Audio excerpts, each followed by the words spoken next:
ஞானிகள் மத்தியில் பைத்தியம் என்னையும் அழைத்தது அதிசயமே.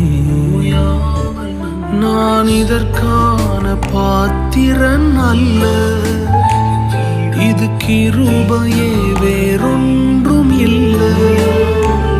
நான் இதற்கான பாத்திரன் அல்ல, இது கிருபையே வேறொன்றும் இல்லை.